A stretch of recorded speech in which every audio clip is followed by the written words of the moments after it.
நம்ம ஒரு நாள் சிலுவை கலனை பார்க்க போகிறோம். ஆமேன்னு சொல்லுவோம். நம்ம ஒருவேளை பரலோகத்தில் போனால் நிறைய பேரை பார்க்கணும்னு நினச்சிக்கிறேன். அதில் ஒரு ஆள் இவர் தான்.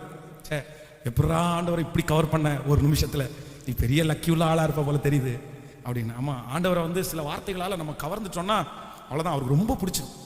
அவரை கவர்ந்து இழுக்கிறதே வார்த்தை தான். நம்முடைய வார்த்தையினால் புகழணும், நிறைய புகழணும், அப்படி சொல்லணும். நான் சொல்கிறேன், மனுஷங்களை நிறைய பேர் நம்ம புகழ்ந்துட்டு இருக்கிறோம். அப்படி இப்படியெல்லாம் சொல்கிறோம், நீங்கள் அழகு அப்படி இப்படியெல்லாம் சொல்கிறோம். கொஞ்சம் ஒரு குழந்தைய எடுத்தா எப்படியெல்லாம் சிலர் கொஞ்சிறாங்க பாருங்க, என்னென்ன வார்த்தைகளை சொல்லி கொஞ்சிறாங்க. அது நமக்கு கேட்கும் போதே அப்படி, ஓ இப்படியெல்லாம் ஒரு வார்த்தை இருக்கா அப்படின்னு வந்து நமக்கு தோணும். அவ்வளோ அழகாக கொஞ்சுவாங்க. அப்போ நான் நம்புகிறேன், ஒரு மனுஷனை அல்ல, கர்த்தரை, அவர் அப்படி அப்படி அப்படி உரியவர் தான் அவர். அந்த புகழ்ச்சிக்குரியவர் தான் அவரை. அவரை எந்த எப்படிப்பட்ட வார்த்தையினாலும் வர்ணிக்கலாம். அவர் வர்ணிக்க வர்ணிக்க நமக்கு வரணும் அப்படியே வந்துட்டே இருக்கும். அவ்வளோ உயர்ந்த தேவனை தான் நம்ம ஆராதிக்கிறோம். ஆமேன்னு சொல்லுங்கள். அப்போ ஆண்டவர் இன்றைக்கு நமக்கு இரண்டாவது ஒரு முடிவை கொடுக்கிறார். என்ன முடிவுனா, நமக்கு சாதகமான முடிவை கத்த தர்றாரு. ஹல்லேலூயா.